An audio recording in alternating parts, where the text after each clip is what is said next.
یہ سوال انٹرنیٹ پر اتنا وائرل کیوں ہو رہا ہے؟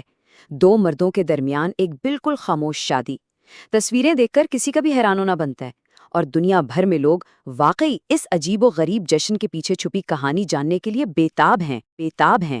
لیکن حقیقت میں جو بات سب سے زیادہ چونکانے والی ہے وہ یہ کہ یہ کوئی نیا سوشل میڈیا ٹرینڈ یا انٹرنیٹ کا فیڈ نہیں ہے۔ کنور کے علاقے کی یہ ایک انتہائی قدیم رسم ہے جو پچھلے 5000 سالوں سے بالکل اسی طرح چلی آ رہی ہے۔ سوچئے، 5000 سال، ایک ایسی رسم جو صدیوں سے بنا تبدیل ہوئے آج تک پہنچی ہے۔ تو حصہ اول، ایک وائرل خاموش شادی۔ آئیے اس 4 سے 5 دن تک چلنے والے اس تہوار کی ان انوکھی باتوں پر نظر ڈالتے ہیں جو بظاہر تھوڑی عجیب لگتی ہیں۔ ذرا اس ماحول کا تصور کریں، تیز میوزک بج رہا ہے، جشن کا وقت ہے، لیکن وہاں موجود کوئی ایک شخص بھی اپنے منہ سے ایک لفظ نہیں نکالتا۔ مکمل خاموشی۔ پورا کا پورا فیسٹیول لگ بھگ 5 دن تک صرف اور صرف اشاروں پر چلتا ہے۔ سردی کے اس موسم میں یہ کسی پراسرار جادو سے کم نہیں لگتا۔ اگلا حصہ، رولا اور راولانی کی رسم۔ یہ سمجھنا بہت ضروری ہے کہ اس پراسرار رسم کے اہم کردار آخر ہیں کون، اور یہ فیسٹیول کن کے ارد گرد گھومتا ہے۔ اس رسم میں دلہن کو رولا کھلنے اور دلہے کو رولا کہا جاتا ہے، اور سب سے حیرت انگیز بات یہ ہے کہ دونوں کردار ہمیشہ مرد ہی نبھاتے ہیں۔ رولا کرنے کو اصلی زیورات پہنائے جاتے ہیں اور گھونگھٹ کروایا جاتا ہے، جبکہ رولا کے چہرے کو ایک لال رنگ کے کپڑے سے بالکل ڈھک دیا جاتا ہے۔ باہر سے کوئی بھی ان کا چہرہ نہیں دیکھ سکتا۔ اب یہ کردار کسی کو بھی ایسے ہی نہیں مل جاتے، یہ ایک پراپر اور مقدس عمل ہے۔ پہلے پوری بستی مل کر لمبا مشورہ کرتی ہے، پھر کسی الہامی یا خدا کے اشارے کا انتظار کیا جاتا ہے۔ جیسے ہی وہ اشارہ ملتا ہے، تب جا کر ان 2 خوش نصیب لوگوں کا چناؤ ہوتا ہے جو اس انوکھی شادی کا مرکز بنتے ہیں۔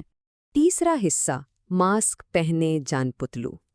یہ کردار بظاہر تھوڑے عجیب لگتے ہیں، لیکن اس رسم میں ان کی اہمیت سب سے زیادہ ہے۔ جان پتلو دراصل اس فیسٹیول کے انتہائی مقدس اور مبارک کردار ہوتے ہیں۔ بیرونی لوگوں کو شاید ان کے بھوت نما یا پروں والے لمبے ماسک دیکھ کر تھوڑا ڈر لگ سکتا ہے، لیکن مقامی لوگوں کے لیے یہ بہت ہی نیک ہستیاں ہیں جو اس ملے جلے جشن کی جان ہیں، اور ان کے پاس کچھ بہت ہی خصوصی حقوق ہوتے ہیں۔ مقامی بولی میں انہیں جن پنڈ بھی پکارا جاتا ہے۔ یہ لوگ عوام کے ساتھ بنا کسی ڈر کے مذاق کرنے اور انہیں چھیڑنے کے لیے آزاد ہیں، اور کوئی ان کی بات کا برا نہیں مانتا۔ اس کے علاوہ یہ عوامی بیداری کے موضوعات پر چھوٹے ڈرامے کرتے ہیں، لیکن ان کا سب سے اہم کام برہما وشنو مندر میں پہلی پوجا کرنا اور آنے والے دیوتاؤں کے لیے راستہ بالکل صاف کرنا ہوتا ہے۔ چوتھا حصہ، سوانی کی کہانی۔ یہی وہ مرکزی دیومالائی وجہ ہے جس کی بنیاد پر دراصل یہ چہرے چھپائے جاتے ہیں اور ایسی سخت خاموشی اختیار کی جاتی ہے۔ سوانی دراصل پہاڑوں کی روحیں یا اونچی چوٹیوں کی دیویاں ہیں۔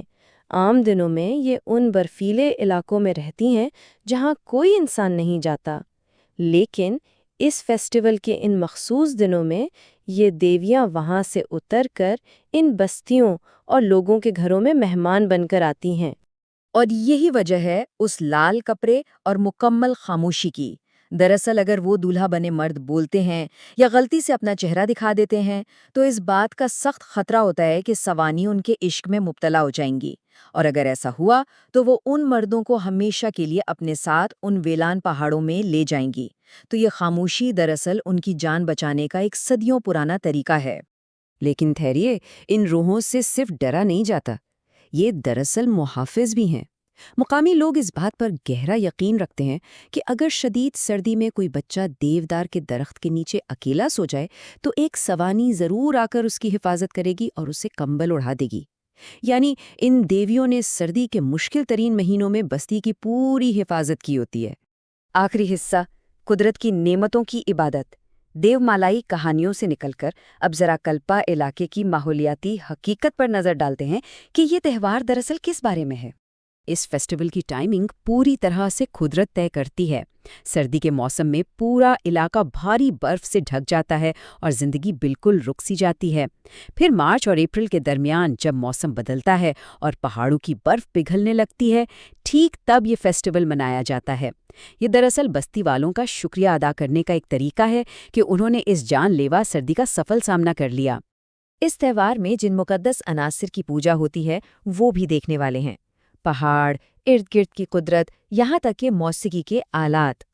احترام صرف ماحول تک محدود نہیں بلکہ ڈھول، نرسنگ، منجیرا اور شہنائی جیسے آلات کی بھی باقاعدہ پوجا کی جاتی ہے، کیونکہ یہی آلات ان خاموش روحوں اور لوگوں کے درمیان ایک رابطہ اور موسیقی کا جادو جگاتے ہیں۔ اگر ہم آج کی جدید تقریبات کا اس راولنی فیسٹیول سے موازنہ کریں تو ایک زبردست ثقافتی سبق ملتا ہے۔ آج کل ہم جشن کا مطلب اونچی موسیقی اور دھماکے دار پٹاخوں کو سمجھتے ہیں، جو اکثر ماحول کو نقصان پہنچاتے ہیں، جبکہ دوسری طرف یہ قدیم فیسٹیول ہے، مکمل خاموشی، قدرت کا گہرا احترام اور روایتی آلات کی پوجا۔ یہ واضح کرتا ہے کہ جشن منانے کے قدرتی طریقے آج بھی کتنے پرکشش اور بہتر ہیں۔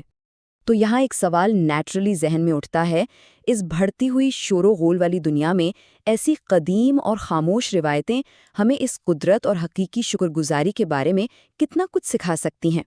یہ راولانے فیسٹیول صرف ایک وائرل انٹرنیٹ سینسیشن نہیں ہے، بلکہ اس بات کا ایک خوبصورت مظاہرہ ہے کہ احترام اور خاموشی سے بھی جشن منایا جا سکتا ہے۔ اور اسی سوچ وچار کے ساتھ ہم آج کے اس ایکسپلینر کو یہیں ختم کرتے ہیں۔